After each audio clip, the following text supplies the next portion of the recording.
The chamber of the Galactic Council stretched wide enough to hold 10,000 beings. Ambassador Marcus Chen stood at the speaking platform, his hands gripping the metal railing. Around him, representatives from 850 different species watched from their floating seats. Some had tentacles, some had wings, some were clouds of gas inside protective suits. But all of them were looking at Chen with the same expression, boredom mixed with contempt. Chen took a deep breath. He had practiced this speech for 3 weeks. He had rewritten it 17 times. Every word mattered because if the council rejected his plea, everything would change. Honored members of the Galactic Council, Chen began, his voice amplified across the massive chamber. I stand before you today with an urgent request. The Zoltharian Empire has attacked 4 colony worlds in the past 2 months. 30,000 human civilians are dead. 200,000 aliens from other species have also perished. We ask the Council to authorize full military deployment of Earth's defensive forces. A rippling sound moved through the chamber. It was laughter. Thousands of aliens were laughing at him. Praetor Velcane, the Council's current leader, rose from his seat. The tall, blue-skinned Arconian looked down at Chen with 4 golden eyes. His expression showed amusement. Ambassador Chen, humanity has been part of our community for 150 years. In that time, you have contributed little to our collective defense. Your species maintains exactly 200 peacekeeping vessels. The Zoltharian Empire commands over 50,000 warships. What exactly do you believe your full military deployment would accomplish? Chen felt his jaw tighten. Praetor, with respect, those 200 ships are not our full military capacity. They are merely what you can afford, Velcane interrupted. We understand, Ambassador. Humanity is a young species. You lack the industrial base, the technology, and frankly, the experience for serious military operations. This is not an insult. It is simply reality. More laughter echoed through the chamber. Chen saw the Zoltharian representative, a massive reptilian called Warlord Kresh, grinning with rows of sharp teeth. The Zoltharians had spent decades testing the galaxy's borders. They attacked weak species, absorbed their worlds, and grew stronger. The Council always responded with sanctions and sternly worded demands. Nothing more, Praetor, Chen said, his voice harder now. You misunderstand. We are not asking for permission because we lack capability. We are asking because we want to follow proper protocols. Earth has maintained strict limitations on our military presence in galactic space. These limitations were self-imposed. We can remove them, but we wanted Council approval first. A small, furry delegate from the Pelthian system chittered into her translator. Self-imposed limitations. How quaint. The humans think they are being polite by pretending to be strong. More laughter. Chen felt heat rising in his chest. He looked back at the observation booth where Admiral Sarah Kovac sat. She was a tall woman with iron-gray hair and eyes that had seen too much combat. Even from this distance, Chen could see her shaking her head slowly. She had warned him this would happen. Chen turned back to the Council. I need you to understand something. 150 years ago, when we made first contact with the Vrixian exploration fleet, there was an incident. Our forces accidentally revealed certain capabilities that frightened your predecessors. To ease tensions and facilitate peaceful integration, Earth's Parliament voted to implement what we call the soft contact protocols. Yes, Velcane said dismissively. We have all read the historical records. Your primitive weapons startled some explorers who were not expecting hostility. You have since learned to behave in a civilized manner. We are pleased with your progress. Chen's hands gripped the railing so hard his knuckles turned white. That is not what happened. The Vrixian fleet encountered a single human patrol ship near Mars. When they attempted to scan our homeworld without permission, the patrol ship disabled 17 of their vessels in under 2 minutes. Not destroyed, disabled. We went out of our way to ensure no casualties, but your predecessors saw those 17 ships floating dead in space and they were terrified. The laughter stopped. Velcane's eyes narrowed. The records state that primitive human weapons damaged outdated exploration vessels. Nothing more. The records were edited, Chen said quietly, by mutual agreement. Your predecessors did not want the other species to panic. We did not want to be feared. So we agreed to limit our presence. We agreed to show only the gentlest face of humanity.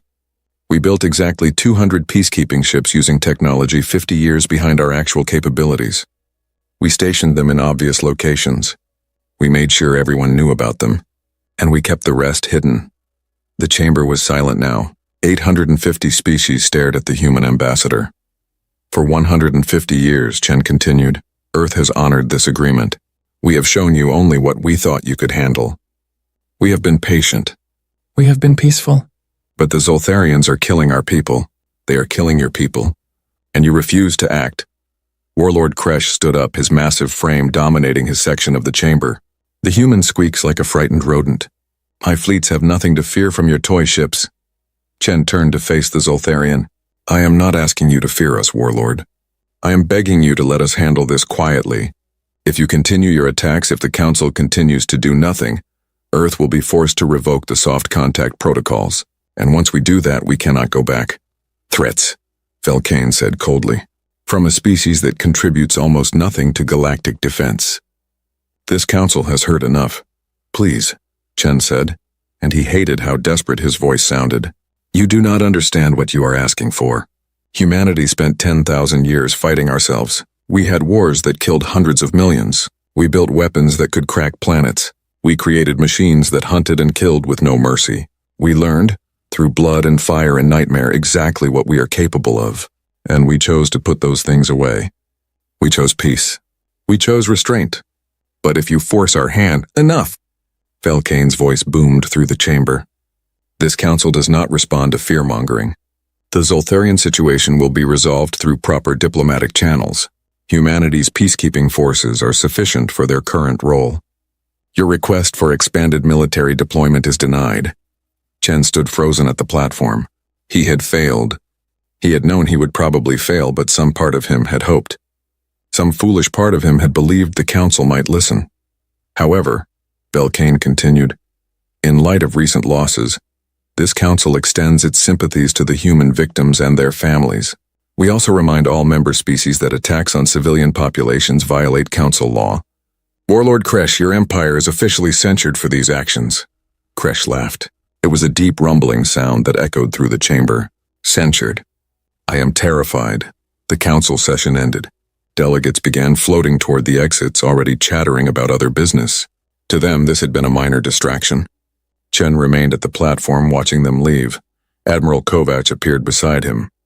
She had descended from the observation booth. You tried, she said softly. I failed, Chen replied. You gave them a chance. That is more than they deserved. Kovac looked at the departing delegates with cold eyes. How long before the next attack? Intelligence says the Zoltharians are mobilizing a major fleet near the Kepler colonies. They have 60,000 civilians, mostly human farmers and their families. Maybe 3 days before the attack comes. Kovac nodded slowly. Then we have 3 days to get Parliament's authorization. They will vote to revoke the protocols, Chen said. It was not a question. Yes, they will vote today. The motion has already been prepared. After what happened at New Sarajevo, after watching those 30,000 people die while the Council did nothing, Parliament is finished with restraint. Chen felt suddenly tired. He was 63 years old. He had spent 40 years in diplomatic service. He had believed in the Galactic Council. He had believed in peaceful coexistence. But looking around this chamber, seeing the empty seats where delegates had sat laughing at Earth's pain, he felt something break inside him. How many ships do we actually have? He asked. Kovac smiled, but there was no humor in it. 50,000 combat vessels. Another 30,000 support craft. 20 million soldiers in active service, 400 million reserves, weapons platforms scattered across 600 systems, and enough firepower to sterilize every Zoltharian world in under a week. Chen closed his eyes. They have no idea, do they? None. They think we are weak because we choose to appear weak. They think peacekeepers are all we have because peacekeepers are all we have shown them. Kovac paused. We should have told them the truth from the beginning. Would they have believed us? Would they have let us join their community if they knew what we really are? Probably not. But at least we would not have to feel guilty about what comes next. 3 days later, the Zoltharian fleet entered the Kepler system. Warlord Kresh commanded the attack personally. He brought 300 warships, more than enough to overwhelm the 2 aging peacekeeping vessels stationed there. But when his fleet arrived, they found themselves facing something else entirely. The UNSC Retribution hung in orbit above Kepler Prime. It was massive, nearly 3 kilometers long. Every surface bristled with weapons. The Zoltharians had never seen anything like it. "What is that?" Kresh demanded. His tactical officer checked the readings twice. "According to our database, it is registered as Deep Space Mining Station 47. But Lord, those are not mining lasers. Those are..." The Retribution opened fire. What happened next took 4 minutes and 17 seconds. When it was over, 300 Zoltharian warships had been reduced to floating debris. Kresh's own flagship was the only vessel left intact, held in place by tractor beams it could not break. Admiral Kovacs appeared on every view screen in the dying ship. She looked at Kresh with cold, dead eyes. "Warlord Kresh, I am Admiral Sarah Kovacs of the United Nations Space Command.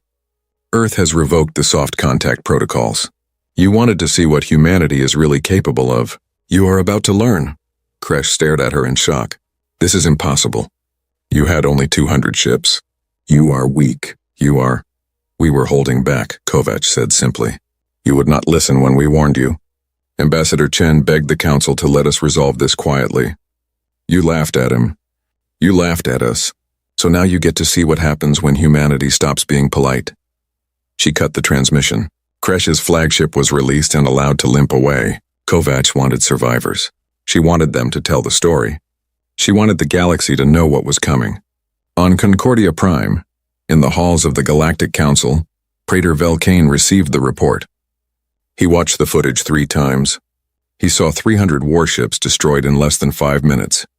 He saw the Retribution hanging in space like a monument to humanity's hidden power, and for the first time in his long career, Praetor Velkane felt afraid. The emergency session of Earth's Parliament took place in Geneva, inside a building that had stood for 300 years.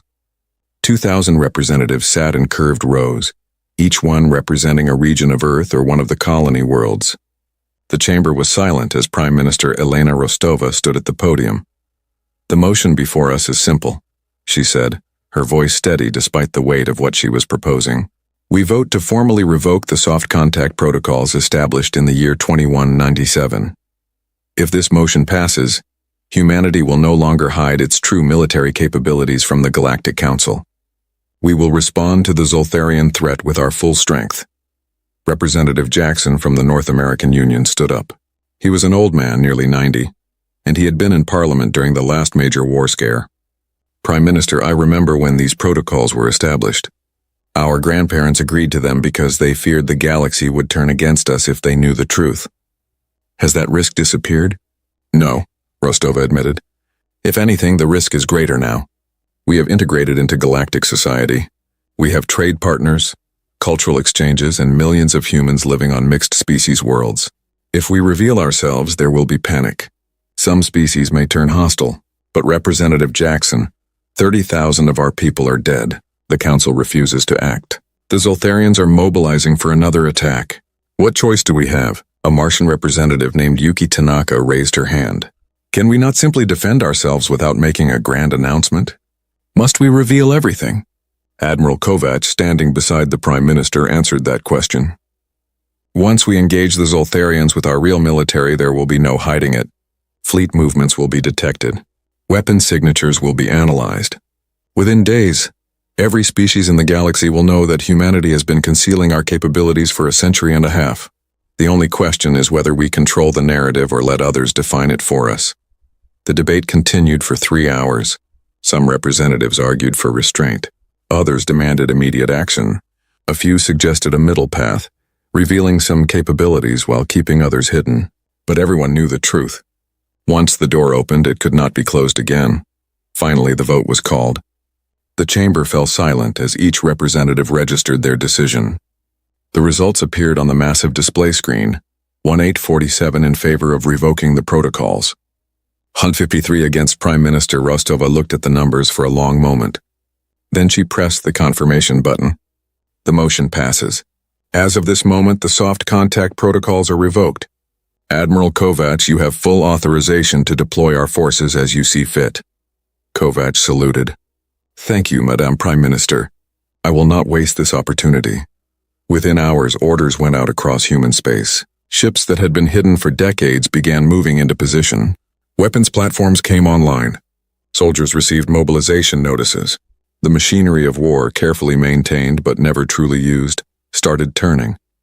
In orbit around Europa, one of Jupiter's moons, something that looked like an ice mining station began to change.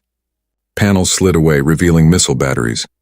The civilian station crew, who had spent years maintaining the cover story, finally dropped the pretense. They were naval officers, and this was the UNSC Vengeance, a heavy cruiser designed to look like industrial infrastructure.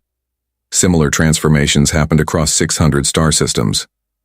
Mining stations became warships. Merchant vessels revealed hidden weapons. Scientific research stations turned out to be forward military bases. The galaxy was about to learn that humanity had hidden an entire military force in plain sight. On Earth, in a secure bunker beneath the Pacific Ocean, a room full of military planners worked around the clock. Colonel James Morrison stared at the holographic display showing Zoltharian territory. 47 military installations, 8 major shipyards, a dozen fortress worlds, all of it mapped down to the last detail by human intelligence assets the Zoltharians never suspected existed. "Can we really hit all of them simultaneously?" asked Major Chen Liu, the colonel's second in command. "We have the assets," Morrison replied. "The question is whether we should. A simultaneous strike across 47 systems would require revealing almost our entire force structure. There would be no more secrets left to keep. Admiral Kovacs wants them to know. She wants the Zoltharians and everyone else to understand what happens when you push humanity too far." Morrison nodded slowly. "Then we give them a demonstration they will never forget. Begin Operation Reckoning. Coordinate with Fleet Command. Every strike group launches in 72 hours. The news of what happened at Kepler had already spread across the galaxy.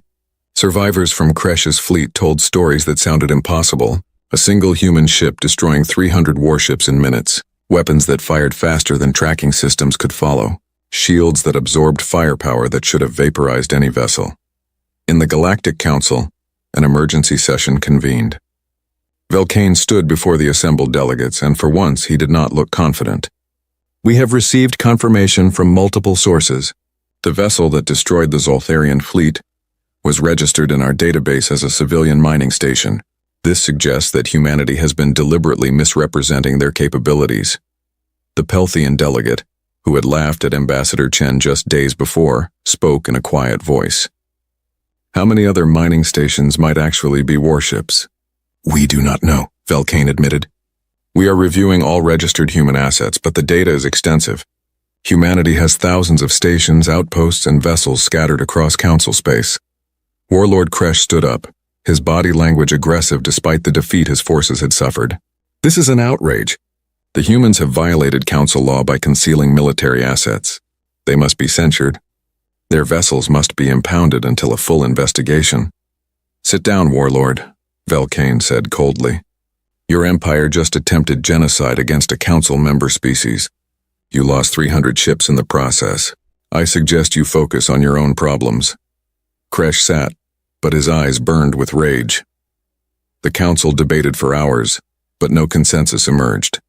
Some species wanted to punish humanity for the deception. Others argued that humans had technically violated no laws, since they had never lied about their capabilities, simply failed to volunteer information. A few representatives quietly suggested that perhaps the Zoltharians had gotten what they deserved. Ambassador Chen sat in his quarters, watching the council feed on his personal screen.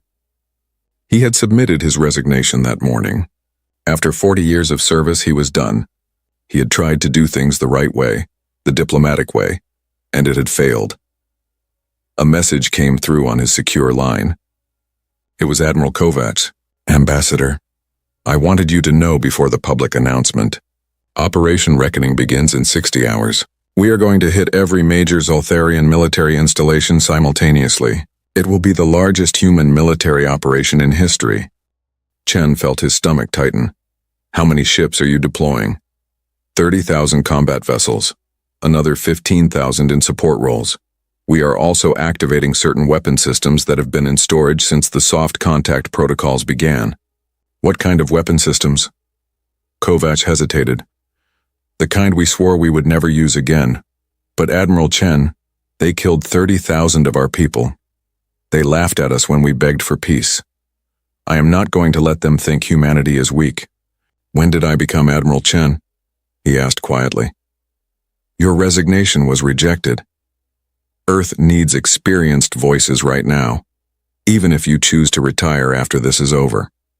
The President is offering you a position as senior advisor to the military command. No politics, no diplomacy, just making sure we do not go too far. Chen laughed bitterly. You want me to be humanity's conscience? I think we left our conscience behind when we let those protocols lapse. Someone needs to remember why we implemented them in the first place. Will you accept? Chen closed his eyes. He thought about the 30,000 dead. He thought about the council laughing at his warnings. He thought about his daughter, who lived on one of the colony worlds, and how close she had come to being one of the casualties. I accept, he said. But Admiral, I need you to promise me something. When this is over, when the Zoltharians are defeated, we put the restraints back on. We do not become the monsters we are capable of being. I promise, Kovac said. But first we have to make sure everyone understands why those restraints exist. 72 hours after the vote, Operation Reckoning began. Across Zoltharian space, human strike groups appeared simultaneously. They emerged from faster-than-light travel with perfect coordination, arriving at exactly the same moment across dozens of star systems. The Zoltharians had never seen such precise fleet movements. At the Kreshnar shipyards, the largest military production facility in the Empire, 6 human battleships appeared in orbit. The station's defensive fleet numbered 50 vessels. They launched immediately, confident in their numerical advantage. The human ships opened fire. Their weapons did not use conventional energy beams. Instead, they fired solid projectiles, massive slugs of metal accelerated to a fraction of light speed. When these projectiles hit Zoltharian shields, they punched through like paper. When they hit hulls, they tore ships apart. The battle lasted 9 minutes. All 50 Zoltharian vessels were destroyed. The shipyards, which could have been defended indefinitely behind their shields, watched helplessly as human boarding teams teleported directly through the defensive barriers. Within an hour, human soldiers controlled the entire facility. Similar scenes played out across Zoltharian territory. Fortress worlds that were supposed to be impregnable found their shields failing as human cyber warfare teams hacked through systems the Zoltharians thought were secure. Military bases were bombarded from orbit by weapons that struck like the hammer of an angry god. Zoltharian fleets, trying to respond to multiple crises at once, found themselves outmaneuvered by human ships that seemed to predict their every move. In the Imperial Palace on the Zoltharian homeworld, Emperor Thraxus watched the reports with growing horror. In a single day, humanity had crippled his empire's military infrastructure. 47 installations destroyed or captured, 8 shipyards in human hands, thousands of warships reduced to debris. His military advisor, General Vex, stood beside the Emperor's throne. Your Majesty, we must request a ceasefire. The humans are not fighting like any enemy we have faced before. They do not engage in honorable combat. They strike from nowhere, destroy everything, and disappear before we can respond.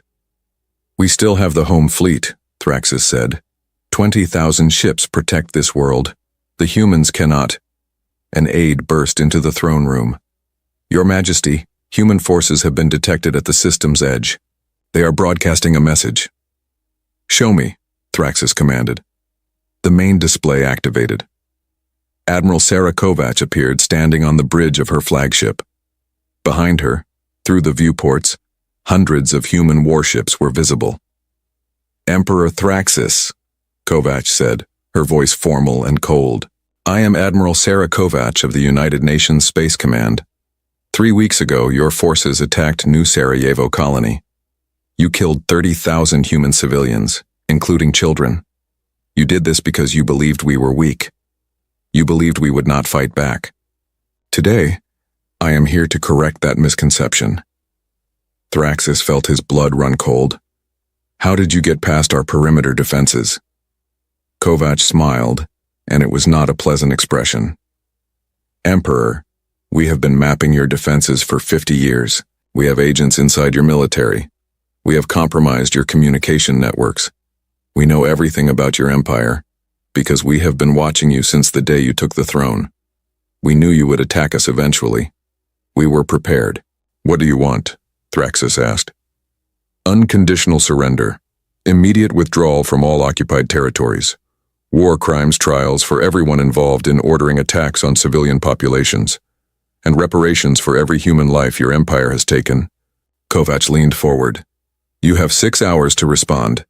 If you refuse, we will demonstrate what humanity is truly capable of. And Emperor, I promise you do not want that demonstration. The transmission ended. Thraxus looked at General Vex. Can we win? Vex hesitated. Your Majesty, in 3 weeks the humans have destroyed half our military infrastructure. They have done this while suffering minimal casualties. Our intelligence estimates they have deployed less than half their total forces. If these estimates are accurate and they continue attacking at this pace, the Empire will collapse within months. We are Zoltharians, Thraxus roared. We do not surrender. But even as he said the words, he knew they were false.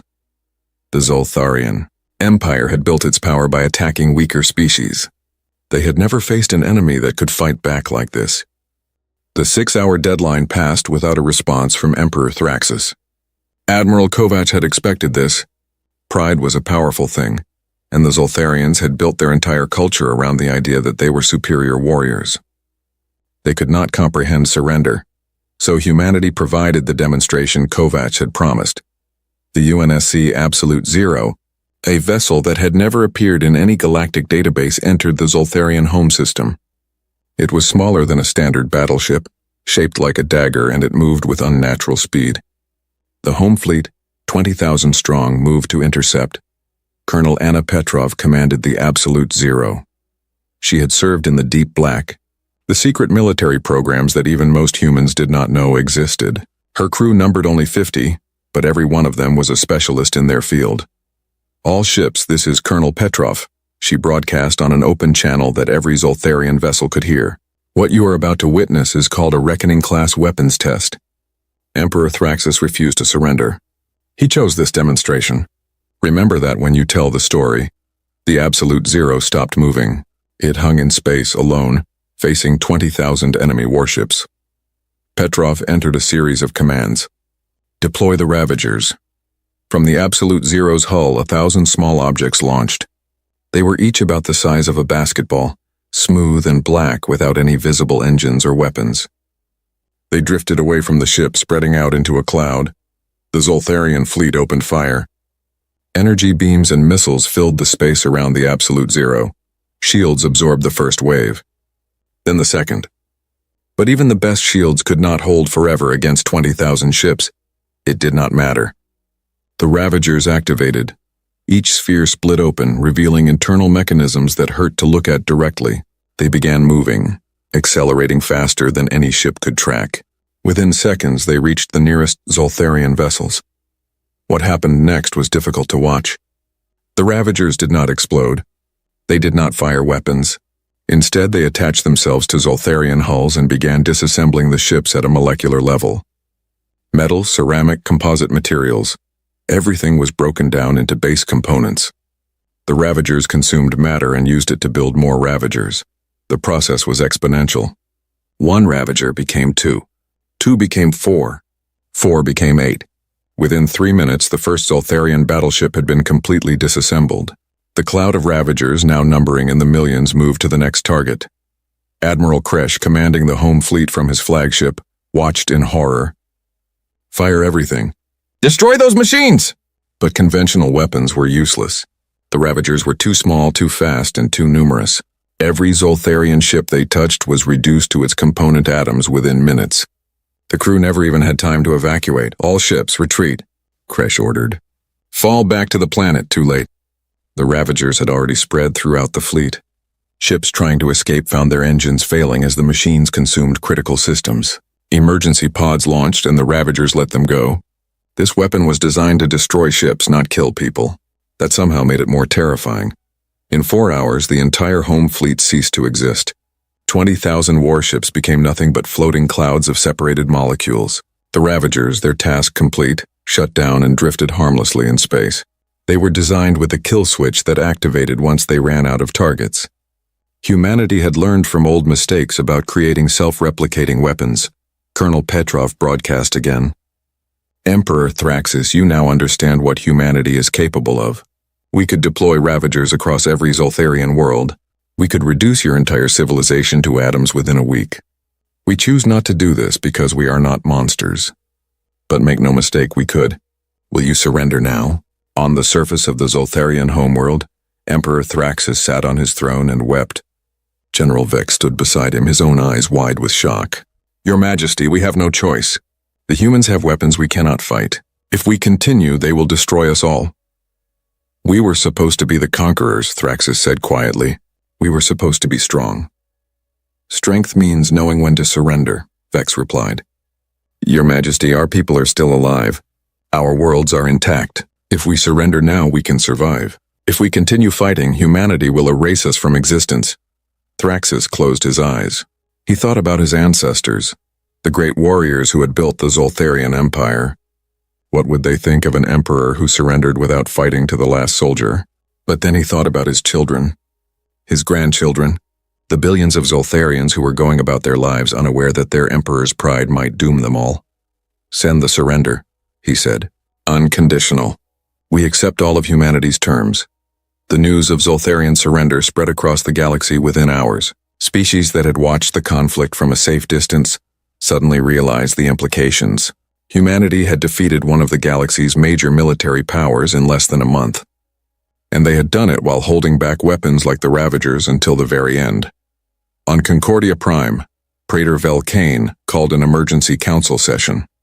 Every delegate attended. The chamber that had been half empty during Chen's plea was now packed to capacity. Members of the council. Velcane began, his voice strained. We face an unprecedented situation. Humanity has revealed military capabilities far beyond what we understood. They have defeated the Zoltharian Empire in 28 days. Their weapons technology surpasses our own by what appears to be centuries. We must address this. Ambassador Chen, who had accepted his new role as senior advisor, stood at the human delegation's position. He looked different than he had a month ago. The desperation was gone, so was the diplomatic softness. What remained was a cold, hard authority. Praetor Velcane, Chen said. I believe I warned you this would happen. Velcane's four eyes focused on the human. Ambassador Chen, the Council acknowledges that humanity's warnings were not taken seriously. However, your species has now revealed that it has been concealing its true nature for over a century. This deception was necessary, Chen interrupted. When we made first contact, we accidentally demonstrated our weapons to the Vrixian explorers. Do you know what happened next, Praetor? Your predecessors nearly went to war with us out of fear. They saw 17 disabled ships and concluded that humanity was a threat to galactic peace. So we made a choice. We hid our capabilities. We appeared weak and harmless. We integrated into your society by pretending to be something we were not. A delegate from the Vrixian Commonwealth stood up. She was an elderly female with silver scales.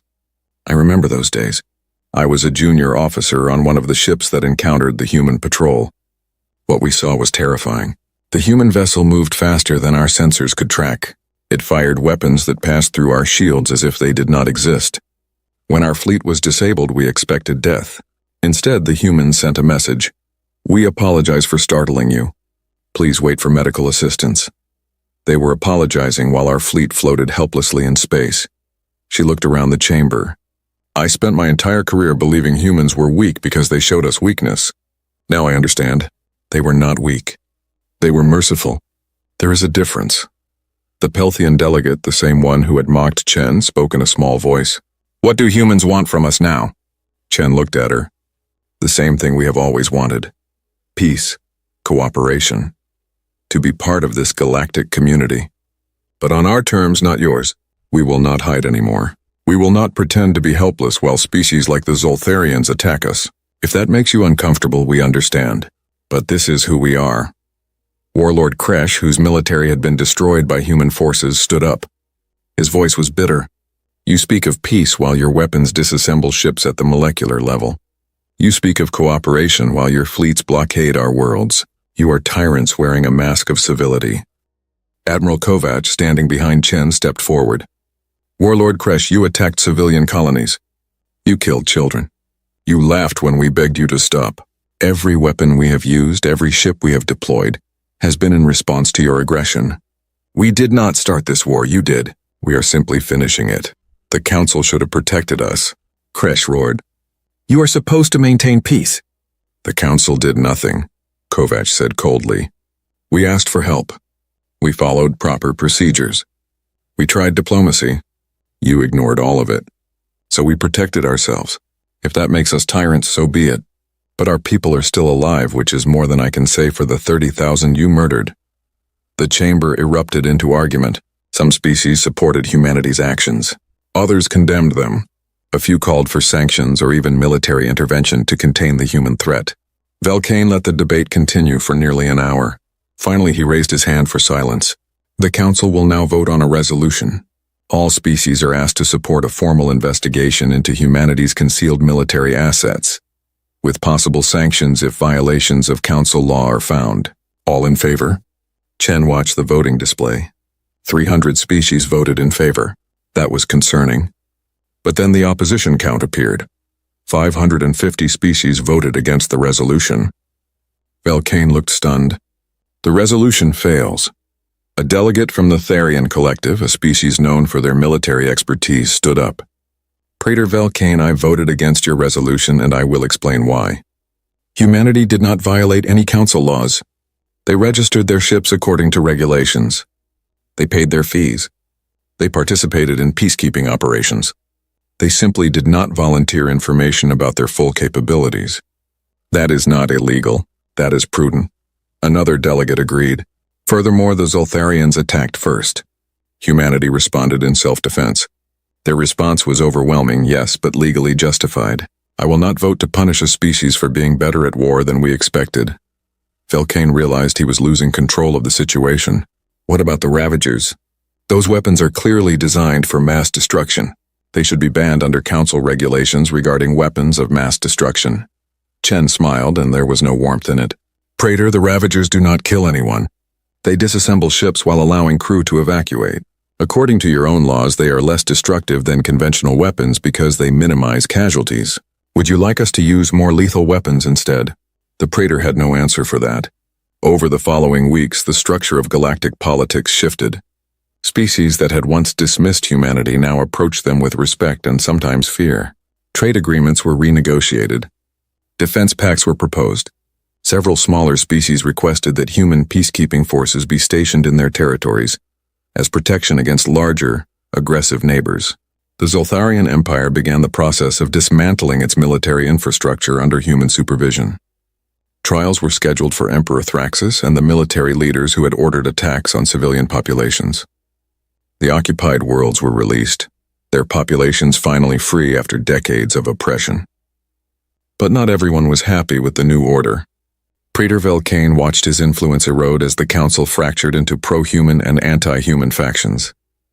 He had led the Council for 20 years, maintaining a careful balance of power. Now that balance was gone. In his private chambers, Velcane met with a dozen other delegates. They represented some of the most powerful species in the galaxy. The Arconian, the Helix Collective, the Vormian Star Empire, and others.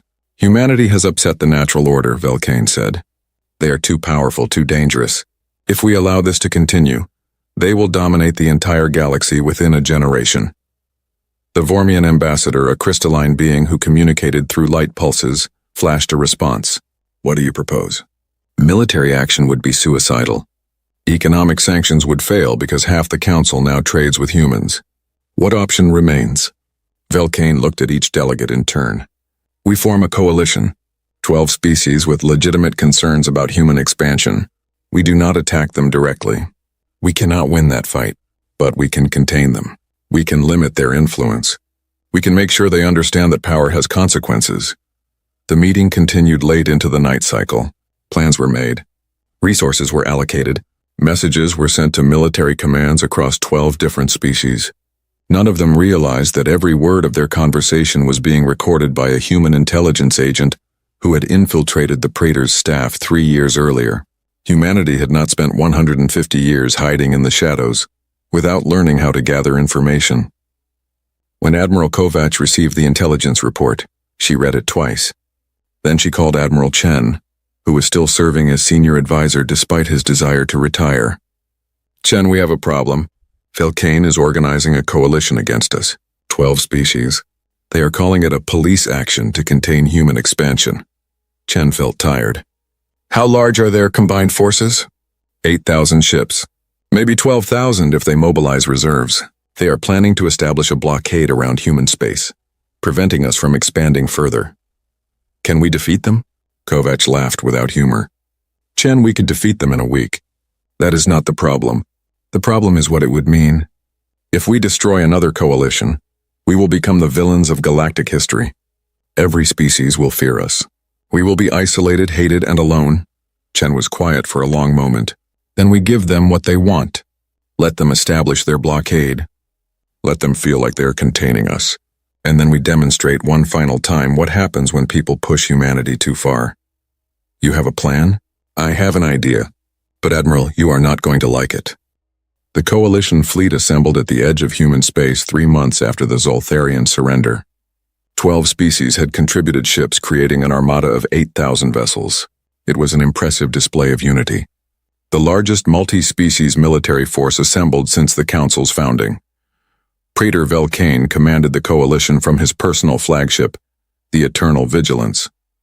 Around him, holographic displays showed the positions of every ship in the fleet. The humans had made no aggressive moves since learning about the coalition. Instead, they had withdrawn their forces deeper into their own territory, abandoning several border stations without explanation. They are afraid, the Vormian ambassador said, her crystalline form pulsing with satisfaction. The great human war machine retreats before a unified galactic front. Admiral Kesh, a tactical officer from the Helix Collective, was less certain. Or they are luring us into a trap. Everything we know about human military doctrine suggests they excel at ambush tactics and asymmetric warfare. This withdrawal may be strategic. Then we will be cautious, Velcane replied. We establish a perimeter. We do not enter human territory. We simply contain them. Eventually they will accept our terms or their economy will collapse from isolation. The coalition fleet moved into position, creating a blockade line that stretched across 20 star systems. It was a solid defensive formation, designed to repel any human assault. Each ship maintained sensor contact with its neighbors. Supply lines were established. The coalition was prepared for a long siege. For 2 weeks nothing happened. Human ships occasionally approached the blockade, scanned it from a distance, and retreated. No communication attempts, no threats. Just quiet observation. Velcane found this unnerving. He had expected rage, demands, or at least some attempt at negotiation. Instead, the humans were silent. On Earth, in the same Pacific Ocean bunker where Operation Reckoning had been planned, Admiral Kovac stood before a holographic map of the galaxy. Admiral Chen stood beside her, along with 50 senior military officers. The coalition has established their blockade, Kovac said. They believe they have contained us. It is time to show them why humanity does not fear containment. Colonel Morrison stepped forward. Admiral, the assets are in position. We have spent 3 months preparing for this. But I must ask one more time, are we certain this is the right approach? What we are about to do will change everything, Chen answered instead of Kovac. Colonel, humanity made a mistake 150 years ago. We hid our true capabilities because we feared rejection. That fear led to misunderstanding.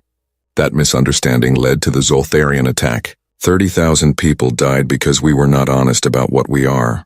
I will not make that mistake again. If the galaxy fears us, so be it, but they will fear us while understanding exactly why they should be afraid. Kovac nodded. Begin Operation Revelation. Across human space, carefully positioned assets activated. These were not warships. They were something far more significant. At Proxima Centauri, the star system closest to Earth, a structure that had been orbiting the Sun for 70 years, suddenly became visible. It was massive, nearly 1,000 kilometers in diameter, shaped like a ring. Energy readings spiked as fusion reactors came online. Similar structures appeared in 17 other human systems. They had always been there, hidden by advanced stealth technology that bent light around them. Now they revealed themselves to any species with sensors capable of long-range detection. In the coalition fleet, alarm klaxons began sounding. Sensor officers stared at their displays in shock. Praetor, we are detecting massive energy signatures from inside human territory. The power outputs are incredible. Each one is generating more energy than an entire star system. What are they? Velcane demanded. Unknown. But Praetor, the energy signatures match theoretical designs for stellar-scale construction platforms. They are shipyards, but not like any we have seen before. If our estimates are correct, each one could construct a battleship in less than a day. Velcane felt cold fear settling into his chest. How many? 18 confirmed. Possibly more we have not detected yet. The Vormian ambassador's light pulses became erratic. This is impossible. Technology like that should take centuries to develop. How long have they had these facilities? According to the energy decay patterns, some of them have been active for nearly a century, the sensor officer replied. Before Velcane could respond, another report came in. Praetor, we are detecting fleet movements. Thousands of ships are emerging from human territory. Prepare for combat, Velcane ordered, but the human ships did not attack. Instead, they took up positions behind the Coalition blockade, effectively surrounding the Coalition fleet. Within an hour, the situation had reversed. The Coalition, which had believed it was containing humanity, was now trapped between human forces. Admiral Kovac broadcast on an open channel. Her image appeared on every Coalition ship. Praetor Velcane, I am Admiral Sarah Kovac. Your Coalition fleet is currently surrounded by 52,000 human warships. We have weapons locked on every vessel in your formation, but we are not here to fight, Velcane found his voice. Then why this display of force? Because you need to understand something, Kovac said. When Ambassador Chen stood before the Galactic Council and warned that humanity was holding back, he was telling the truth. But he was not talking about just our military. We have been holding back our entire civilization. On Coalition screens, data began appearing, files that human intelligence had compiled over decades, detailed information about human capabilities that had never been shared with the galactic community. Population statistics, Kovac continued. The Council believes Earth has 12 billion humans. The actual number is 43 billion. We have another 97 billion spread across 600 colony worlds. Most of these colonies do not appear in galactic databases because we never registered them. We did not lie about them. We simply did not volunteer the information. Industrial capacity. You believe humanity has limited manufacturing ability. In truth, those 18 stellar shipyards you just detected can construct 24,000 warships per year. We have been running them at minimal capacity for 7 decades because we had no need for more ships. If we went to full production, we could build 300,000 vessels annually. Military strength. You are currently facing 52,000 warships. We have another 180,000 in reserve. We have 4 million soldiers in active service. We have 600 million in reserve forces that can be mobilized within a month. Every human colony world is fortified to withstand planetary invasion. Every civilian habitat has enough weapons to arm its entire population. Velcane stared at the data, feeling his worldview collapse. Why would you hide all of this? Because we were trying to fit into your society, Kovac said, and for the first time her voice carried emotion. We wanted to be part of the galactic community. We wanted friends, allies, and peaceful coexistence. But we learned, through brutal experience, that the galaxy only respects strength. So we hid our strength and pretended to be weak. We thought that would make us acceptable. Chen appeared beside Kovac on the broadcast. Praetor, I am going to tell you a story. 10,000 years ago, humanity lived on one planet. We fought amongst ourselves constantly. Wars killed millions. Weapons became more destructive with each generation. Eventually, we developed devices that could destroy entire cities in seconds. We called them nuclear weapons. We used them. Twice. In a war between 2 human nations. 2 cities were obliterated. Hundreds of thousands died. And when we saw what we had done, we were horrified. We realized we had created weapons that could end our entire species. So we established rules. Laws of war. Agreements that banned certain weapons. Cultural changes that made warfare less acceptable. It took us thousands of years, but we learned restraint. We learned that having power does not mean using it. We learned that the strongest warrior is not the one who kills the most, but the one who knows when not to kill. That is why we hid our capabilities from you. Not because we were weak, but because we were trying to be better than our history. The Coalition fleet sat in stunned silence. Finally, Admiral Kesh from the Helix Collective spoke. Admiral Chen, if humanity is so powerful, why did you allow the Zoltharians to attack you? Why did you wait for council approval before responding? Because we hoped the council would act, Chen said quietly. We hoped that our fellow galactic citizens would stand with us against aggression. We hoped that showing restraint would be seen as a virtue, not a weakness. We were wrong. The council did nothing. You laughed at our warnings. And 30,000 humans died because we trusted a system that failed us. Kovacs took over again. Praetor Velcane, your coalition fleet is not here because you fear human expansion. You are here because you fear human power. You saw what we did to the Zoltharians, and you realized that we could do the same to you. So you gathered your allies and tried to contain the threat. I understand that instinct, but you made the same mistake the Zoltharians made.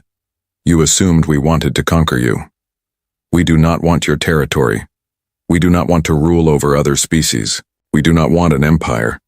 We simply want to be left alone to live our lives in peace. But if you force us to fight, we will win. Every single time. Velcane looked at the tactical displays surrounding his command throne. The numbers were clear. Even if every coalition ship fought to destruction, they would be overwhelmed by sheer numerical superiority. And that was assuming the humans did not deploy weapons like the Ravagers. What are your terms? He asked quietly. Dissolve the coalition, Kovacs said. Return your fleets to your home territories, and most importantly, leave humanity alone. We will maintain our borders. We will honor our trade agreements. We will participate in council activities, but we will not tolerate any more attempts to contain, control, or threaten us. And if we refuse? Kovacs smiled, and it was the saddest expression Velcane had ever seen.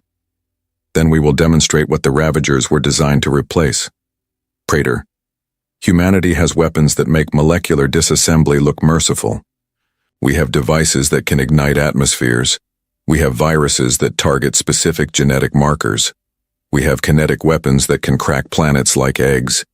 We have quantum bombs that can collapse space-time itself. We built all of these things during our wars with ourselves. We swore we would never use them again. We locked them away in vaults that require unanimous human approval to open. But if you force our hand, if you threaten our existence, we will use every weapon we have ever created. And Praetor, I promise you do not want that. In his private chambers on the Eternal Vigilance, Velcane sat alone. His 4 eyes stared at a data pad showing the full scope of human capabilities. The numbers were staggering. The implications were terrifying. A message appeared on his personal screen. It was from Admiral Chen. Praetor, I know what you are thinking. You are wondering if this is a bluff, if humanity is exaggerating to intimidate you. So I am going to show you something that will prove we are not. The screen changed to display historical footage. It was old, the image quality poor, but the content was clear. A human city existed in one frame. In the next frame, there was only a flash of light.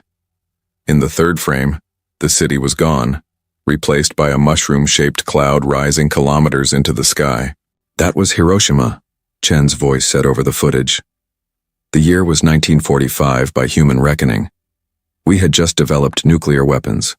That single bomb killed 80,000 people instantly. Another 60,000 died slowly from radiation. It was one of 2 cities we destroyed that year. More footage appeared. Different cities, different bombs, but all showing the same horrific power. These are our early nuclear weapons, primitive by current standards. The devices we have now are thousands of times more powerful. We could sterilize every Zoltharian world with weapons we developed 900 years ago. Everything we have shown you, the Ravagers, the stellar shipyards, the fleet numbers, that is not our most dangerous capability. Our most dangerous capability is our willingness to use ultimate force if pushed too far. The footage changed again. This time it showed human soldiers liberating prisoners from camps, medical teams treating plague victims, engineers rebuilding destroyed cities. But we are also capable of this. Mercy, compassion, rebuilding. We contain both extremes, Praetor. We can be your greatest nightmare or your most loyal ally. The choice has always been yours. Chen's face reappeared on screen. I am sending you this privately because I think you deserve the truth. You were trying to protect your people. I understand that. But you cannot protect them from us through force. You can only protect them by accepting us as equals. Dissolve the coalition. Go home. Tell the Council that humanity is not a threat to be contained. We are simply a species that knows how to defend itself. Velcane watched the message 3 times. Then he made his decision. The coalition dissolved within 48 hours. Ships returned to their home territories. Praetor Velcane addressed the Galactic Council, admitting that the coalition had made a mistake. He did not go into details about what humanity had revealed, but his tone made it clear that resistance was futile. Some species protested. A few called Velcane a coward. But most of the Council simply felt relief that the situation had not escalated into open warfare. 6 months had passed since the coalition dissolved. The galaxy had settled into an uneasy new normal. Humanity remained part of the Galactic Council, but their relationship with other species had fundamentally changed. Where there had once been casual dismissal, now there was cautious respect. Where there had been mockery, now there was silence. On Concordia Prime, the council chambers felt different. When Ambassador Chen entered for the monthly session, delegates made room for him. Some nodded respectfully, others avoided eye contact. The Pelthian delegate, who had once laughed at his warnings, now greeted him with genuine courtesy. Chen took his position in the human section. Admiral Kovac stood beside him, wearing her full military uniform. The council had requested that human military leadership attend sessions now, a recognition that humanity's voice carried weight beyond simple diplomacy. Praetor Velcane called the session to order. He looked older than he had 6 months ago. The 4 golden eyes that had once radiated confidence now showed exhaustion. This council recognizes Ambassador Chen of humanity. He is requested to address us on an important matter. Chen stood and walked to the central platform. He had rehearsed this speech carefully, but now that the moment had arrived, he wondered if words would be enough. Members of the council, he began. 6 months ago, humanity revealed its true capabilities to the galaxy. We showed you our military strength, our industrial capacity, and our weapons technology. Many of you were frightened by what you saw. Some of you still are. I understand that fear. Today I want to address it directly. The chamber was silent. 850 species waited to hear what the human would say. Fear is not an unreasonable response to power, Chen continued. But I want to explain why humanity chose to hide that power for so long, and why we are choosing to be honest about it now. A holographic display activated behind Chen. It showed Earth as it had appeared 10,000 years ago. Before spaceflight, before electricity, before civilization as the Council would recognize it. This was my homeworld long ago. Humans lived in small tribes. We fought over resources, territory, and survival. As we grew more numerous, our wars grew larger. We developed tools, then weapons of mass destruction. We killed each other by the millions. Our entire history is written in blood. The display changed, showing images from human history. Battlefields, bombed cities, concentration camps. Footage that made several delegates look away. We did terrible things to each other, things that haunt us even now. We created weapons that could end our species. We built systems of oppression that treated our own kind as less than human. We committed genocides, launched world wars, and came within minutes of destroying our entire civilization multiple times. Chen paused, letting the images speak for themselves. But eventually we learned. Not quickly, not easily. But we learned that strength without restraint leads to destruction. We learned that the most powerful weapons are the ones you never use. We learned that true civilization is measured not by your capacity for violence, but by your capacity for mercy. The display changed again, showing human achievements, hospitals, schools, ships carrying relief supplies to disaster zones, human and alien workers building together on colony worlds. When we encountered the Vrixian exploration fleet 150 years ago, we made a choice. We could reveal ourselves as we truly were, a species with a long history of warfare and weapons that frightened even us. Or we could show you only our peaceful face and hope that would be enough. We chose peace. We chose to hide our capabilities because we did not want to be feared. We wanted to be accepted. A Vrixian delegate stood up. It was the same elderly female who had defended humanity during the earlier emergency session. Ambassador Chen, speaking as someone who witnessed first contact, I want to say that your people did show restraint that day. When our fleet was disabled, you could have destroyed us. Instead, you sent medical assistance. That choice shaped how my species views humanity. Chen nodded gratefully. Thank you, Ambassador. But our restraint came with a cost. By appearing weak, we invited aggression.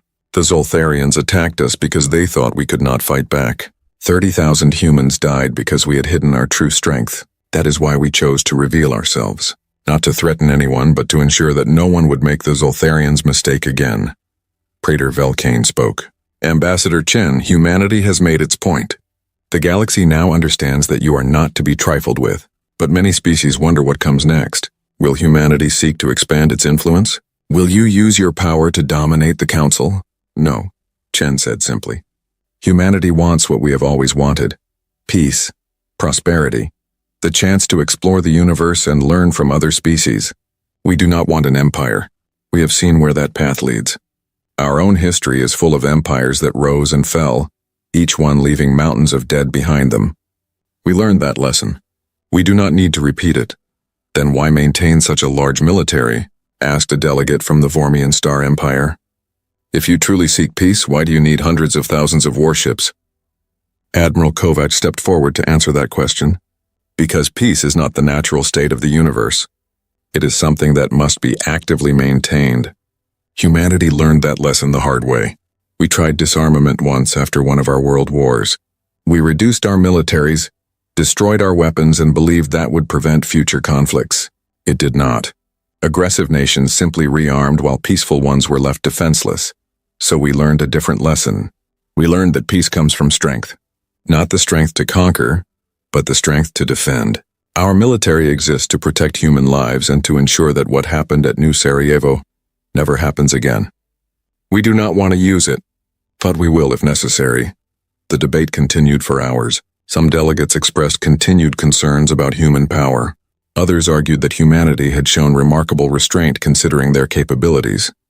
A few suggested that perhaps other species should follow humanity's example and invest more in self-defense.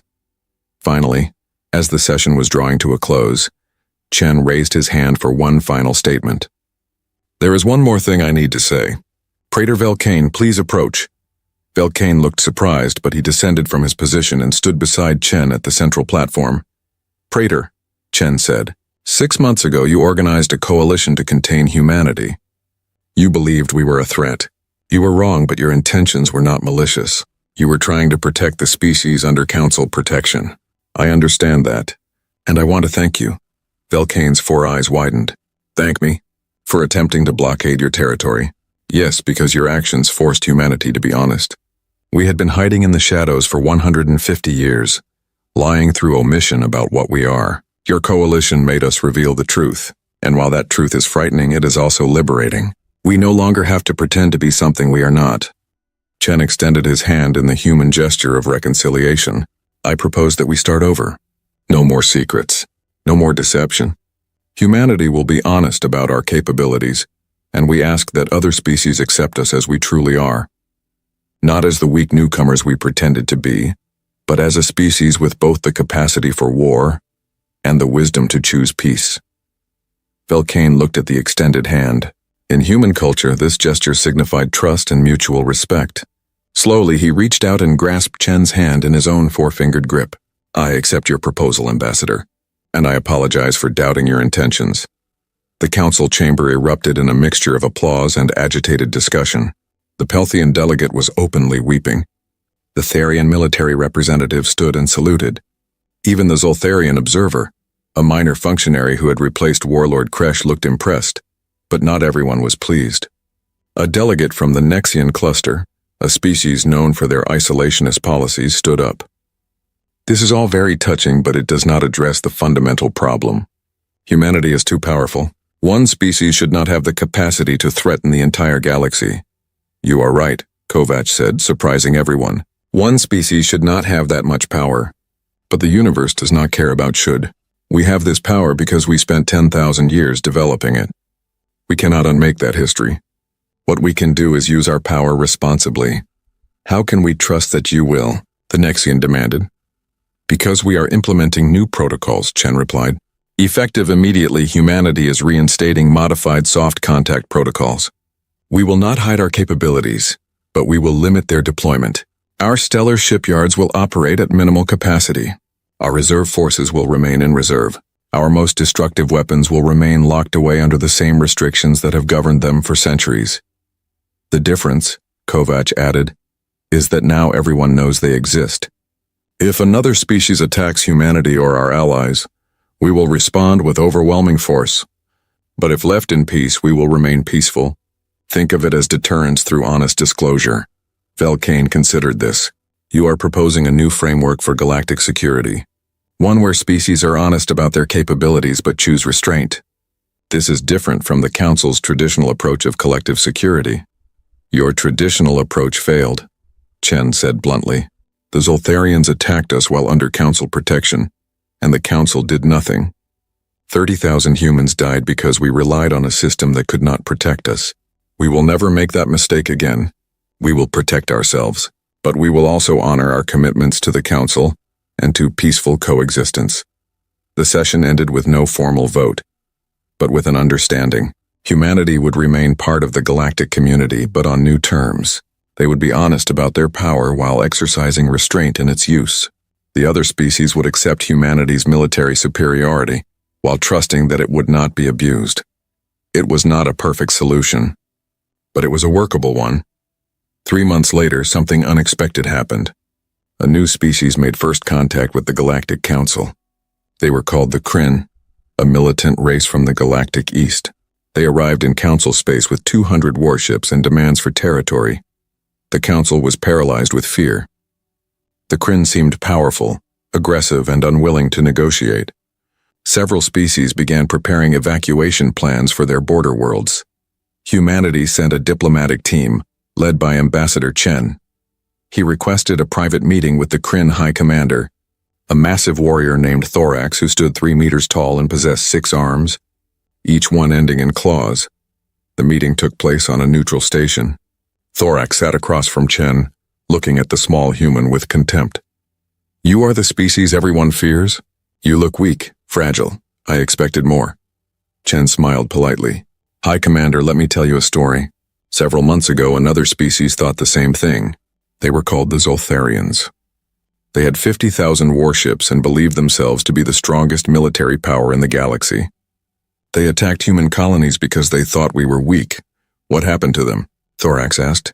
We destroyed their entire fleet in 4 weeks. Their empire collapsed. Their emperor was tried for war crimes. Their military infrastructure was dismantled. Today, Zoltharian space is under human protection, and their people are slowly rebuilding under our supervision. Thorax laughed, a deep rumbling sound. You expect me to believe that this tiny species defeated an empire of 50,000 ships? Chen activated a holographic display. It showed footage from the Battle of Kepler. The Retribution destroying 300 Zoltharian vessels in 4 minutes. The Ravagers disassembling the home fleet. The simultaneous strikes across 47 star systems. Thorax stopped laughing. He watched the footage in silence. When it ended, he looked at Chen with new understanding. You let us come here with our warships. You let us make demands. You let us threaten the Council. Why?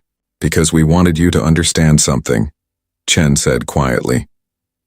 Power is not about how many ships you have or how strong your weapons are. Real power is having the ability to destroy your enemies and choosing not to. The Zoltharians learned that lesson the hard way. I am offering you the chance to learn it the easy way. What do you want from us? Join the Galactic Council. Follow the rules. Trade with us. Share your culture and learn from ours. Become part of the community. But if you choose violence, if you attack any council member, humanity will respond. And High Commander, I promise you do not want that response. Thorax was quiet for a long time. Finally, he spoke. My species has conquered 15 worlds through force. We believed that military might was the measure of all things. But you are telling me there is another way. Yes, it is called civilization. It is harder than conquest. It requires patience, diplomacy, and sometimes compromise. But it is worth it. Humanity spent 10,000 years learning that lesson. We are offering to teach it to you now, so you do not have to learn it through blood and fire as we did. 2 weeks later, the Kryn applied for council membership. They withdrew their territorial demands and began negotiating trade agreements. Thorax himself became a strong advocate for peaceful expansion rather than military conquest. The galaxy took notice. Species that had considered humanity a threat began to see them as a stabilizing force. The Galactic Council, which had been fracturing, began to cohere around new principles of honest disclosure and responsible power. On Earth, in a small apartment in Geneva, Admiral Chen finally retired. He was 70 years old, tired and ready to rest. He had spent 45 years in service to humanity, first as a diplomat and later as a military advisor. He had seen war and peace, death and reconciliation. Admiral Kovac visited him on his last day of service. "You could stay," she said. "We still need your counsel." "You have enough advisors now," Chen replied. "And I have given enough. Let someone younger take over." "What will you do?" "I have a granddaughter on Mars. She is 7 years old and has never met me. I think I would like to spend time with her. Teach her about Earth, tell her stories. Be a grandfather instead of a diplomat." Kovac smiled. "You earned that. But Chen, before you go, I need to know. Do you think we did the right thing? Revealing ourselves, fighting the Zoltharians, forcing the galaxy to accept us as we are?" Chen looked out the window at the Geneva skyline. Lights were coming on as evening fell. Somewhere in the city, people were going about their lives unaware of how close they had come to galactic war. "I think we did what we had to do," he said finally. "We tried peace. We tried restraint. We tried fitting into their system. It failed. So we showed them what happens when you push humanity too far. Was it right? I do not know. But it was necessary. And maybe, just maybe, it will prevent future wars rather than cause them. And if it does not, if some species still decides to test us, then we remind them of the lesson we taught the Zoltharians. We are not the monsters of their nightmares, but we can be if we must. That choice has always been ours. And that is what makes us human." Kovac left him alone after that. Chen sat in his apartment as darkness fell over Geneva, thinking about everything that had happened. 30,000 dead, billions of Zoltharians displaced, an entire galactic order reshaped. All because humanity had finally stopped hiding and shown the universe what they truly were. In the end, the most dangerous thing about humanity was not their weapons or their numbers. It was their choice. The choice to be merciful when they could be ruthless. The choice to build when they could destroy. The choice to teach when they could conquer. That choice, Chen believed, was what would ultimately define humanity's place in the galaxy. 10 years passed. The Galactic Council had transformed into something new. It was no longer the fractured, ineffective body that had failed to protect its members. Under a new charter, species were encouraged to maintain their own defenses while cooperating on mutual threats. Humanity provided military training to dozens of species who had previously relied entirely on Council protection. The Zoltharian territories had been reorganized. Emperor Thraxus had died in prison, some said from shame. His successor, a younger Zoltharian named Vex who had once served as a general, focused on rebuilding his people's culture without the militarism that had defined them for centuries. Human advisors helped establish democratic institutions. Former conquered worlds were given independence or chose to remain in a new, voluntary confederation. Trade flourished. Human technology, no longer hidden, revolutionized dozens of industries. In exchange, humanity gained access to alien knowledge in fields like biology, quantum mechanics, and dimensional physics. Cultural exchanges brought human art, music, and literature to alien worlds, while humans learned from civilizations that had existed for millions of years. But not everything was peaceful. In the Outer Rim, a species called the Devourers emerged from dark space. They were different from anything the galaxy had encountered before. They did not negotiate. They did not communicate. They simply consumed. Entire worlds were stripped of all biological matter within days of their arrival. The Council issued a desperate plea for help. Humanity responded. Admiral Kovac, now in her 80s but still sharp as ever, took command of a joint defense fleet. 50,000 human warships joined with 30,000 vessels from allied species. It was the largest military force ever assembled in galactic history. The Battle of the Outer Rim lasted 3 months. The Devourers were unlike any enemy humanity had faced. They adapted to weapons, evolved defenses, and showed no fear of death. But they had never encountered an enemy quite like humanity either. The humans used tactics from their ancient wars. They studied the enemy, learned their patterns, and exploited their weaknesses. When conventional weapons failed, humanity deployed biological agents specifically designed to target devourer physiology. When the devourers adapted to those, humanity used quantum weapons that destabilized their molecular structure. The devourers were pushed back, system by system, until finally they retreated into dark space and did not return. The galaxy had survived, but only because humanity had been willing to use every weapon in their arsenal. In the aftermath, something remarkable happened. Praetor Velcane, who had remained in his position despite the coalition disaster, called for a new vote. He proposed that humanity be given a permanent seat on the Council's Security Committee, with authority to coordinate galactic defense operations. The vote was not unanimous. Some species still feared human power, but the majority recognized that humanity had saved them from extinction. The motion passed with 743 votes in favor. Ambassador Maria Santos, who had replaced Chen after his retirement, accepted the position with a speech that echoed her predecessor's warnings. Humanity accepts this responsibility, but we do so with full awareness of what it means. We will defend the galaxy against external threats. We will train your forces and share our technology, but we will not become the galaxy's rulers. We will not impose our values on unwilling species. We remain partners, not masters. On Mars, former Ambassador Chen watched the ceremony with his granddaughter beside him. Eliana was 17 now, studying xenobiology at the university. She had grown up in a galaxy where humanity was respected and feared in equal measure. "Grandpa," she asked, "do you think we did the right thing? Becoming so powerful that everyone depends on us?" Chen considered the question carefully. "I think we did the only thing we could do. Humanity tried being weak. That did not protect us. We tried hiding our strength. That invited attack. So we chose to be honest about what we are. And yes, that makes others depend on us. But it also gives us the responsibility to live up to their trust. But what if we fail? What if humanity becomes what everyone feared we would become? Then future generations will have to make better choices than we did. That is the burden of power, Eliana. It is not just having it. It is choosing every day not to abuse it. That choice never gets easier and it never ends. But it is what separates civilization from tyranny." Eliana thought about that for a while. Then she smiled. "You know, my professor says that humans are the most interesting species he has ever studied. Not because we are the strongest, but because we are the most contradictory. We are capable of terrible violence and incredible compassion. We can destroy worlds or save them, and we choose both depending on the circumstances." Chen laughed. "Your professor is wise. That contradiction is what makes us human. We contain multitudes, as one of our poets once said. We are both the monsters in the dark and the light that drives them away. Understanding that duality is the key to understanding humanity." Far away on Concordia Prime, in a secure chamber beneath the council headquarters, something was being built.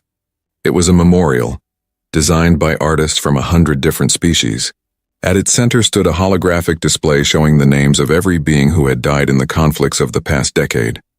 30,000 humans from New Sarajevo, 4 billion Zoltharians who had died in the war and its aftermath, 2 million soldiers from various species who had fallen fighting the devourers, countless others whose names were lost but whose sacrifice was remembered. Ambassador Santos stood before the memorial during its dedication ceremony. Representatives from every council species attended. Even Warlord Kresh, released from prison after serving his sentence, stood in the crowd. He was a broken figure now, his pride shattered, but he had insisted on attending. "This memorial," Santos said, "represents both our failure and our hope. It reminds us that power without wisdom leads to tragedy, that fear without understanding breeds conflict, that strength without mercy creates only death. Humanity learned these lessons through terrible experience. We paid for our wisdom with mountains of dead. We built our civilization on the ashes of our mistakes, and we swore we would never forget the cost. But we also learned something else. We learned that those who survive tragedy have a responsibility to prevent it from happening again. That those who have known war must be the strongest advocates for peace. That those who possess the power to destroy must be the first to choose creation." She gestured to the memorial. "Every name here represents a choice. The choice to fight when fighting was necessary. The choice to die protecting others. the choice to sacrifice for something greater than ourselves. We honor them not by seeking revenge but by building a galaxy where such sacrifices are no longer needed. Humanity will defend this galaxy. We will stand against threats both external and internal. We will use our power to protect the weak and restrain the strong, but we will never forget that we are not conquerors. We are guardians. And the moment we forget that difference is the moment we become the monsters we once feared. The ceremony ended in silence. No applause. No celebration. Just quiet reflection on what had been lost and what had been gained. That night, Praetor Velcane requested a private meeting with Ambassador Santos. They met in the same room where Chen had once pleaded for council intervention, the room where humanity's warnings had been dismissed. "Ambassador," Velcane said quietly, "I owe your species an apology. When Chen stood here and warned us, I did not listen. I thought humanity was weak. I thought your pleas were the whimpering of frightened children. I was wrong, and my arrogance cost millions of lives." Santos regarded him steadily. "You were not alone in that mistake, Praetor. The entire council dismissed us, but you were the one who had the courage to change. You dissolved the coalition. You supported humanity's inclusion in galactic leadership. You have spent 10 years working to repair the damage. That counts for something. Does it? Tell me, Ambassador, do you think the galaxy is better now than it was before? Or have we simply traded one form of threat for another?" Santos considered the question. "The galaxy is not better or worse, Praetor. It is simply more honest. We no longer pretend that peace comes without strength, or that civilization exists without the capacity for violence. We acknowledge what we are, all of us, and we try to be better than our capabilities would suggest." "That is a heavy burden for one species to carry." "Yes, but someone had to carry it. The Zoltharians proved that leaving galactic security to the Council alone was insufficient. The Devourers proved that external threats are real and terrifying. Humanity has the capability to address these challenges, so we do. Not because we want to, but because we must." Velcane stood and walked to the window overlooking Concordia Prime. The station glittered with lights from 1,000 different species going about their lives. "I am old, Ambassador. I will retire soon. Younger leaders will take my place. What message should I leave for them about humanity?" "Tell them the truth," Santos said. "Tell them that humanity is dangerous. Tell them we have weapons that could end civilizations. Tell them we have the capacity for both creation and destruction. But also tell them that we choose every day to be more than our weapons. We choose cooperation over conquest. We choose mercy over massacre. We choose the hard path of civilization over the easy path of domination. And if future generations of humans do not make those choices," Santos smiled sadly, "then it will be up to species like yours to remind us why those choices matter. That is the true purpose of the Council, Praetor, not to control power, but to ensure that those with power remember why restraint is valuable. We all keep each other honest. We all hold each other accountable. That is what civilization means." Velcane turned from the window. For the first time in years, his 4 golden eyes showed something other than weariness. They showed hope. "Perhaps you are right, Ambassador. Perhaps this new galaxy, born from conflict and fear, will become something better than what came before." "Perhaps," Santos agreed, "but only if we work for it. Every day, every choice, every moment when we decide to build rather than destroy. That is the price of civilization. That is the burden we all share." They stood together in silence, watching the lights of Concordia Prime, thinking about the future that humanity and the galaxy would build together. And somewhere, on a small blue world called Earth, children played in parks, unaware of the sacrifices that had been made for their safety. They laughed and ran and dreamed of stars as human children had done for thousands of years. The difference was that now when they looked up at those stars, they saw not an empty universe but a community. A community that had learned, through blood and fear and hard-won wisdom, that the greatest strength was not the power to destroy, but the wisdom to choose peace.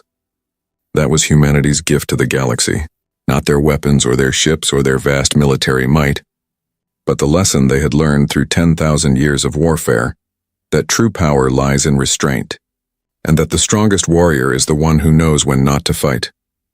It was a lesson the galaxy would never forget, and it was a lesson humanity would spend the rest of its existence trying to live up to. One choice at a time, one day at a time, forever walking the line between the monsters they could be and the guardians they chose to become. Eliana thought about that for a while. Then she smiled. You know, my professor says that humans are the most interesting species he has ever studied. Not because we are the strongest, but because we are the most contradictory. We are capable of terrible violence and incredible compassion. We can destroy worlds or save them, and we choose both depending on the circumstances. Chen laughed. Your professor is wise. That contradiction is what makes us human. We contain multitudes, as one of our poets once said. We are both the monsters in the dark and the light that drives them away. Understanding that duality is the key to understanding humanity. Far away on Concordia Prime, in a secure chamber beneath the council headquarters, something was being built. It was a memorial, designed by artists from 100 different species.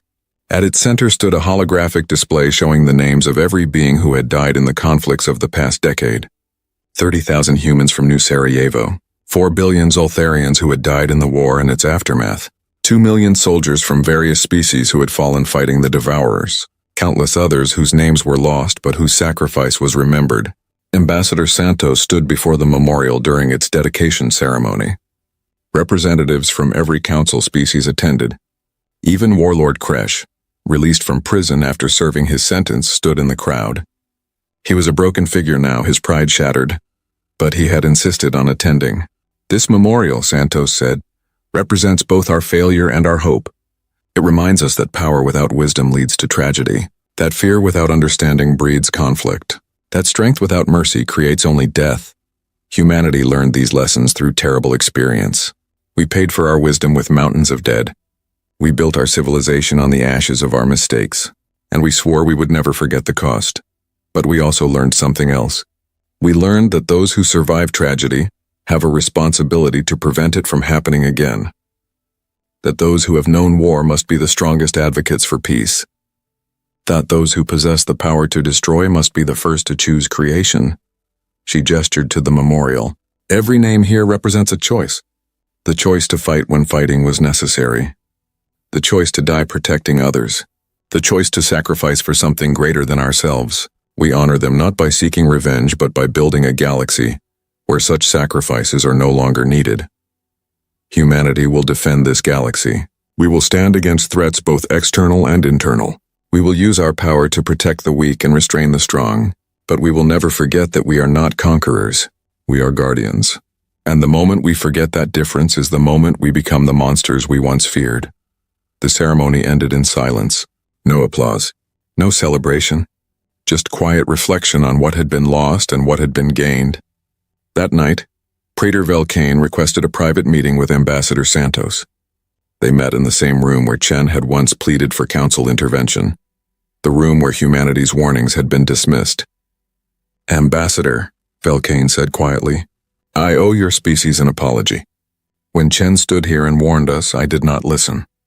I thought humanity was weak. I thought your pleas were the whimpering of frightened children. I was wrong, and my arrogance cost millions of lives. Santos regarded him steadily. You were not alone in that mistake, Praetor. The entire council dismissed us, but you were the one who had the courage to change. You dissolved the coalition. You supported humanity's inclusion in galactic leadership.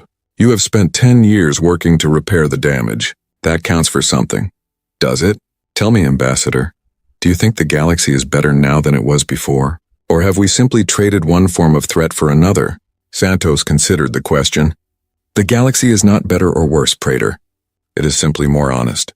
We no longer pretend that peace comes without strength, or that civilization exists without the capacity for violence. We acknowledge what we are, all of us, and we try to be better than our capabilities would suggest. That is a heavy burden for one species to carry. Yes, but someone had to carry it. The Zoltharians proved that leaving galactic security to the Council alone was insufficient. The Devourers proved that external threats are real and terrifying. Humanity has the capability to address these challenges, so we do. Not because we want to, but because we must. Velkane stood and walked to the window overlooking Concordia Prime.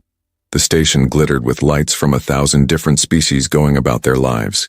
I am old, Ambassador. I will retire soon. Younger leaders will take my place. What message should I leave for them about humanity? Tell them the truth, Santos said. Tell them that humanity is dangerous. Tell them we have weapons that could end civilizations. Tell them we have the capacity for both creation and destruction, but also tell them that we choose every day to be more than our weapons. We choose cooperation over conquest. We choose mercy over massacre. We choose the hard path of civilization over the easy path of domination. And if future generations of humans do not make those choices, Santos smiled sadly, then it will be up to species like yours to remind us why those choices matter. That is the true purpose of the Council, Praetor, not to control power, but to ensure that those with power remember why restraint is valuable. We all keep each other honest. We all hold each other accountable. That is what civilization means. Velcane turned from the window. For the first time in years, his 4 golden eyes showed something other than weariness. They showed hope. Perhaps you are right, Ambassador. Perhaps this new galaxy, born from conflict and fear, will become something better than what came before. Perhaps, Santos agreed, but only if we work for it. Every day, every choice, every moment when we decide to build rather than destroy. That is the price of civilization. That is the burden we all share. They stood together in silence, watching the lights of Concordia Prime, thinking about the future that humanity and the galaxy would build together. And somewhere, on a small blue world called Earth, children played in parks, unaware of the sacrifices that had been made for their safety. They laughed and ran and dreamed of stars as human children had done for thousands of years. The difference was that now when they looked up at those stars, they saw not an empty universe but a community. A community that had learned, through blood and fear and hard-won wisdom, that the greatest strength was not the power to destroy, but the wisdom to choose peace. That was humanity's gift to the galaxy, not their weapons or their ships or their vast military might, but the lesson they had learned through 10,000 years of warfare, that true power lies in restraint, and that the strongest warrior is the one who knows when not to fight. It was a lesson the galaxy would never forget, and it was a lesson humanity would spend the rest of its existence trying to live up to. One choice at a time, one day at a time, forever walking the line between the monsters they could be and the guardians they chose to become,